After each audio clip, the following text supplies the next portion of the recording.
আমরা জানি যে মানবতাবিরোধী অপরাধের মামলায় মোজাফফর অবসরপ্রাপ্ত যে মেজর যাকে গ্রেফতার করা হয়েছে আ রাষ্ট্রপতি জিয়াউর রহমানের হত্যাকাণ্ডের সাথে জড়িত।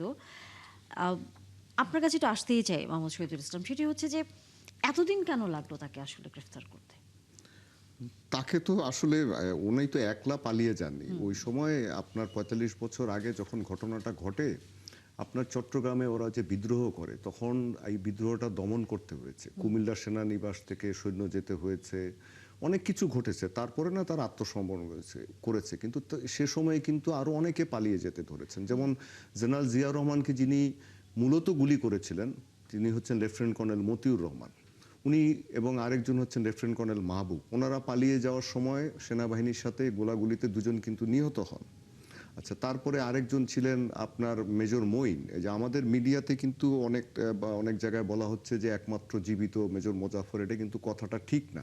আচ্ছা। মেজর মঈন নামে আরেকজন ছিলেন, তিনিও কিন্তু মেজর মোজাফফরের সাথে পালিয়ে ভারতে গিয়েছিলেন। হ্যাঁ, তারপরে মেজর খালেদ পালিয়ে আপনার মায়ানমার হয়ে থাইল্যান্ড গিয়েছিলেন। হুম, এরকম এনারা পালিয়ে চলে গিয়েছিলেন। ওই মানে আপনার পার্বত্য এলাকা, ওই সীমানা, পাহাড় জঙ্গল, ওদিক দিয়ে পালিয়ে যাওয়া যায়। তখন সকলকে এভাবে ধরা সম্ভব ছিল না। ওই হট্টগোলের মধ্যে কে কোনখান দিয়ে পালিয়েছেন, যে কজনকে ধরা গেছে তাদের বিচার হয়েছে। আর যারা পালিয়ে গেছেন তাদের বিচার হয়নি। তাই ইনি তো দীর্ঘদিন ভারতে ছিলেন। যতটুকু জানা যায় যে উনি ১৯৯৬ সালে আওয়ামী লীগ আসার পরে ৯৮ সালের দিকে বাংলাদেশে ফেরত আসেন। এসে আবার উনি এখানে থাকেন। এর আগে ভারতে উনি আপনার মানে দুটো নাম ব্যবহার করেন। একটা হচ্ছে বিপ্লব সরকার, আর একটা হচ্ছে কি ব্যানার্জি আর কি। দুটো নাম ব্যবহার করে উনি কাগজপত্র তৈরি করেছিলেন, আচ্ছা। সেখানে ভারতে হুম, পাসপোর্ট তৈরি করেছিলেন। সেগুলো দিয়ে উনি মধ্যপ্রাচ্য সফর করেছেন, এমনকি থাইল্যান্ডও সফর করেছেন। তাই বাংলাদেশে এসে আবার উনি ভিন্ন নামে কাগজপত্র তৈরি করেন। শোনা যায় যে উনি এখানে এসে রীতিমতো থেকেছেন, ব্যবসা করেছেন। আপনার বনানী ডিওএইচএস এ থেকেছেন। হুম, তার কারণ হচ্ছে উনি যে বিয়ে করেছিলেন, ওনার শ্বশুর আর একজন সিনিয়র অফিসার ছিলেন বাংলাদেশ আর্মির। মারা গেছেন, একজন মেজর জেনারেল ছিলেন। তার মেয়েকে উনি বিয়ে করেছিলেন। হুম, এবং ওনার আবার স্ত্রীর মনে হয় ভাই, উনিও একজন অফিসার ছিলেন, সিনিয়র অফিসার। সুতরাং ওই শ্বশুরের বাসায় হয়তো থাকতেন বা অন্যান্য অনেক জায়গায় থাকতেন। তারপরে বিএনপি আসার পরে ২০০১ সালে কেউ বলেন যে উনি ভারতে চলে গিয়েছিলেন। আবার একটা তথ্য আবার জানা যাচ্ছে যে না, উনি বাংলাদেশেই ছিলেন, হুম, লুকিয়ে হুম, ছিলেন বিভিন্ন জায়গায়। হুম, হুম, এখন তো এতদিন ধরে লুকিয়ে আছেন, বিভিন্ন নাম নিয়ে বিভিন্ন কাগজপত্র তৈরি করে। আপনার ওই ঘটনার সময় ৮১ সালে যারা ধরেন বিভিন্ন পদে ছিলেন, তারা তো বেশিরভাগ অবসরে চলে গেছেন, মারা গেছেন। তারা কে কোথায় গেছেন কিন্তু ঠিক নেই। হুম, হুম, এখন একজন লোক কোথা দিয়ে আসলো, কোথায় থাকলো, এত খবর রাখা সাধারণত সম্ভব হয় না। হ্যাঁ, যেমন ধরেন আমাদেরই অনেকে জানতেন না যে আরেকজন আছেন, এই যে মেজর মঈনের হুম, কথা হুম, হুম, বললেন। আমি এটা মানে আমাকে খুঁজে বের করতে হয়েছে, অনেককে প্রশ্ন করে, অনেক সিনিয়র অফিসার হুম, যারা বেঁচে আছেন তাদেরকে প্রশ্ন করে। তো এখন যা হোক উনি ধরা পড়েছেন, সেটা হচ্ছে বড় ব্যাপার। হুম, হ্যাঁ, এখন যেটা আজকে মানে গতকালকে দেখলাম যে ওনাকে ট্রাইব্যুনালে হাজির করা হচ্ছে, আইসিটি ট্রাইব্যুনালে। ওনাকে কিন্তু কেস এটা দেওয়া হচ্ছে কি যে উনি মানবতা বিরোধী অপরাধ করেছেন, এবং এটা হচ্ছে ওই যে আপনার কি বলে মানে জুলাই আন্দোলন বা আওয়ামী লীগের হুম, সময় হুম, গুম হুম, খুনের সাথে এগুলোর সাথে জড়িত ছিলেন, এরকম বিষয়গুলো নিয়ে এখনো কিন্তু ওনার বিরুদ্ধে জিয়া হত্যার ব্যাপারে এখনো কোনো এলিগেশন বা চার্জ এখনো কিন্তু গঠন করা হয়নি, কারণ আচ্ছা। এগুলো তদন্ত চলছে। হুম, ওনাকে সেনাবাহিনীর কাছে দেয়া হয়েছে, এখন ওনার জেরা করা হবে, বিভিন্ন তথ্য তো মানে যাচাই বাছাই করা হবে। এবং ওই সময়ে জিয়া হত্যা যেটা মানে আপনার মানে বিচারটা হয়েছিল, এটা কিন্তু জিয়া হত্যার জন্য হয়নি। এটা আগেও আপনাদের এখানে আমি বলেছিলাম, ওটা হয়েছিল সেনা বিদ্রোহের জন্য। তো যা হোক, সেই বিদ্রোহের জন্য যে সামরিক বিচার, আইনি বিচার হয়েছিল, তার যিনি চিফ প্রসিকিউটর ছিলেন মেজর জেনারেল আমসা আমিন, উনি এক সময় আওয়ামী লীগের এমপি ছিলেন, পরে আওয়ামী লীগ থেকে পদত্যাগ করেন, একজন মুক্তিযোদ্ধা। উনি এখনো বেঁচে আছেন। তারপরে ডিফেন্ডিং অফিসার যিনি ছিলেন মেজর জেনারেল সৈয়দ মোহাম্মদ ইব্রাহিম, উনি বেঁচে আছেন। দুজন ডিফেন্ডিং অফিসার মারা গেছেন।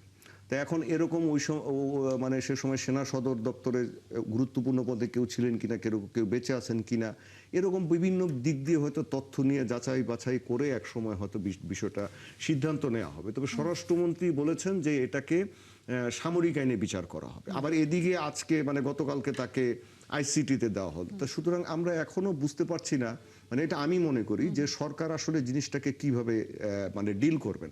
জি, যদি এটাকে হত্যা মামলা দিয়ে ডিল করতে হয়, হুম, তাহলে এটাকে সিভিল আদালতে আবার যেতে হবে। হুম, হ্যাঁ, ওনার বিরুদ্ধে কিন্তু একটা মানে সেই সময় জিয়া হত্যার কিন্তু একটা মামলা হয়েছিল, কিন্তু সেই মামলাটা 177 বার এটা তদন্ত রিপোর্ট দেওয়া পিছিয়েছে, তারপরে এটা ফাইনাল রিপোর্ট দেওয়া হয়েছে, কিন্তু হত্যা মামলা কখনো তামাদি হয় না। কিন্তু এখনো সরকার সেদিকে যায়নি, এটাকে আইসিটিতে নিয়ে গেছে। এখন দেখার বিষয় যে এটা কোন দিকে যায় আসলে, এটা নিশ্চয়ই আমরা এই সরকারের প্রশ্নের বিষয়। উত্তরটা নিতে চাই ফজলে খুদা বাবুলের কাছ থেকে।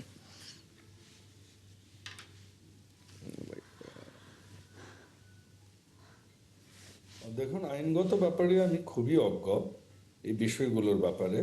তবে অবশ্যই এটা একটা স্বস্তির বিষয় যে এতদিন পরে হলেও একটা শহীদ প্রেসিডেন্ট জিয়া রহমানের হত্যাকারীকে ধরা হয়েছে, যেটা আমার মনে হয়েছে যে আহ, একজন সামরিক বিশেষজ্ঞ মানুষ আবু রশিদ ভাই, উনি উনি যেটা বলেছেন এটাই মূল কথা। এখন সরকার কেন এটাকে আপনার আইসিটির আন্ডারে নিলেন? হ্যাঁ, এটা মানবাধিকার লঙ্ঘনও করা যায়, মানে আন্তর্জাতিক আহ, কি অপরাধ ট্রাইব্যুনালেও এটা করা যায়, হয়তো সেটা ইজি হওয়ার জন্য বা দ্রুত হওয়ার জন্য হয়তো এটা নেওয়া না, হয়েছে। ওই কেসে কিন্তু নেননি ভাই, এটা নিয়েছেন হচ্ছে যে এই যে জুলাই আন্দোলন বা তার আগে আওয়ামী লীগের সাথে গুম খুন এগুলোর সাথে জড়িত থাকার অভিযোগ। ওকে, আই সি। ওকে, সো সেটাতে যদি নাই তাহলে সেটা সরকারের খুবই আইন শৃঙ্খলা বাহিনী এবং আইন বিভাগের বিষয়। এ ব্যাপারে আমার ধারণা খুবই কম আছে, খুবই কম আছে, এটুকু বলতে পারি। না, এর ফলে আসলে যে বিচারের আপনার প্রক্রিয়াটি প্রশ্ন- সেটি হ্যাঁ। সেটি কি আসলে সাধারণ মানুষের যে প্রত্যাশার জায়গাটি সেখানে কোনো ধরনের আসলে প্রভাব পড়বে কিনা? সাধারণ মানুষের প্রত্যাশার জায়গা যে যারা মানে শহীদ প্রেসিডেন্ট জিয়াউর রহমানের ফলোয়ার, দলের মানুষ, বা আপনি যারা বাংলাদেশিরা, তাদের যে প্রত্যাশা, আপনি হয়তো বলতে পারেন যে সর্বোচ্চ শাস্তি, জি। সেখান থেকে তাকে কোনো স্কিপ করার জন্য করা হচ্ছে না, এরকম কোনো কথা আপনি বলতে চাচ্ছেন? মানে সেই জায়গায় আর কি এক ধরনের শিথিলতা আসলে দেখা যাচ্ছে কিনা যদি মামলাটি প্রপার ওয়েতে না হয়? হ্যাঁ, দেখুন, তার চেয়েও আইসিটি অ্যাক্টের মামলা আরো দ্রুত এবং আরো মানে কি বলবো, ক্লিয়ারলি তাকে সাজা দেওয়ার অপশনগুলো আরো দ্রুত করার অপশন আছে। কারণ উনি যদি 24-এ করে থাকেন, 24-এ যদি জড়িত হয়ে থাকেন, তাহলে 24-এর এটাতে আইসিটিতে আনাটাও ঠিক আছে। তারপর বাকিটা হবে না এটাও কেউ বলেননি, বা ওই শহীদ জিয়ার হত্যা মামলা দেয়া হবে এটাও কেউ বলেননি। তবে উনি যদি জিয়ার খুনি হিসেবে যেহেতু শনাক্ত হয়েছেন, অবশ্যই সেটা হয়তো আসবে আগামীতে, সেটার জন্য আমাদের অপেক্ষা করতে হবে। আচ্ছা। না, এটা তো ঠিক আছে ভাই, যেটা বললেন ঠিক আছে। এটার কয়েকটা দিক আছে, দিক দেখা যায়। সেটা হচ্ছে যে আপনার ওনাকে যদি জিয়াউর রহমান হত্যাকাণ্ডের যে ষড়যন্ত্র যে হয়েছিল বা পরিকল্পনাকারীদের সাথে উনি জড়িত ছিলেন, এগুলা বিষয়ে যদি সামরিক আইনেও বিচার হয়, তাহলে তার মানে বিচার হবে কিসে? এক হচ্ছে তিনি পালিয়ে গিয়েছিলেন, এটাকে বলা হয় ডেজার্শন, মানে ওনাকে একজন ডেজার্টার হিসাবে একটা বিচার হবে। আরেকটা হচ্ছে যে সামরিক, ওইটা হচ্ছে সেনা বিদ্রোহ ছিল, সেনা বিদ্রোহ, এটার কারণে বিচার হবে, যে বিচারটা জেনারেল জিয়ার হত্যাকাণ্ডের পরে হয়েছে। এখন এই দুটা সামরিক আইনে এটা বিচার হলে দুটাকে মানে কারণে বিচার হবে। আর এটাকে যদি জিয়া হত্যা মামলা, হত্যার জন্য বিচার করতে হয়, হোমিসাইড, তাহলে কিন্তু ভাই এটাকে নিয়ে যেতে হবে আপনার বাইরে, মানে সিভিল, মানে সিভিল কোর্টে নিতে কোর্টে। হবে। এখন আপনি যদি আইসিটি অ্যাক্টে তাকে অন্য যদি তার জড়িত থাকার ব্যাপার থাকে, যেমন কতগুলো বিষয় আসছে যে জেনারেল মাসুদ উদ্দিন চৌধুরীর সাথে তার দীর্ঘদিনের যোগাযোগ ছিল, এরকম মানে কথা নাকি গোয়েন্দা সংস্থারা, মানে পুলিশ পেয়েছে, ডিবি পেয়েছে, এটা আমরা পত্রিকায় পড়েছি। এখন এই বিষয়গুলো সরকার এখনো আনুষ্ঠানিকভাবে অফিসিয়ালি কোনো ব্যাখ্যা দেননি, বা এখনো মানে হয়তো প্রয়োজন বোধ করেননি, পরে দিবেন। তা এইটাকে ওই জন্যই আমি কোনো মন্তব্য করতে চাচ্ছি না, কারণ জিনিসগুলো যেহেতু আন্ডার ট্রায়াল এবং ইয়েট টু ডিসাইডেড, সো সেগুলো নিয়ে মন্তব্য করাটা বোধহয় এত দ্রুত, আমাদের বোধহয় একটু অপেক্ষা করতে হবে। সেটাই আমি তবে বলছি। আপনি কি মনে করেন না যে আপনার সরকারের একটা ব্যাখ্যা দেওয়া দরকার, একটা প্রেস রিলিজ দেওয়া দরকার? যেহেতু উনি জেনারেল জিয়াউর রহমান, উনি কিন্তু শুধু জেনারেল ছিলেন না, উনি শুধু মুক্তিযোদ্ধা ছিলেন না, উনি একজন প্রেসিডেন্ট ছিলেন এবং বাংলাদেশের সবচেয়ে জনপ্রিয় প্রেসিডেন্ট ছিলেন, রাজনৈতিক ব্যক্তিত্ব ছিলেন। ওনার মৃত্যুর ব্যাপার, ষড়যন্ত্রটার সাথে কারা জড়িত, কোনো রাজনৈতিক দল জড়িত আছে কিনা, বা ব্যক্তিত্ব জড়িত আছে কিনা, বা ভিনদেশি শক্তি জড়িত আছে কিনা, এগুলো জানার অধিকার কিন্তু বাংলাদেশ বাংলাদেশের মানুষের আছে, শুধু বিএনপির যারা সমর্থক তাদের না, সকলের আছে। সুতরাং এটা কি সরকারের একটা উচিত না যে মানুষকে এই বিষয়টা জানানো, যে তাকে যে ধরা হয়েছে কিভাবে, বা তাকে তার কাছ থেকে কতটুকু কি হবে এবং কোন পর্যায় পর্যন্ত সরকার যেতে পারে, এই বিষয়টা মনে হয় খোলাসা করা দরকার, তাই নয় কি? দেখুন, দুটো জিনিস, একটা সরকার আর একটা হচ্ছে দল। আমার মনে হয়নি মাননীয় প্রধানমন্ত্রী দল আর সরকারকে এক করতে চান।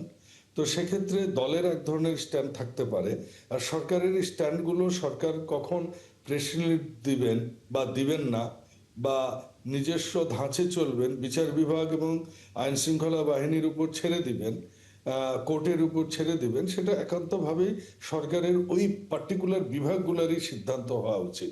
এখানে প্রেস রিলিজটা আমার মনে হয়েছে যে অনেক সেনসিটিভ কেস।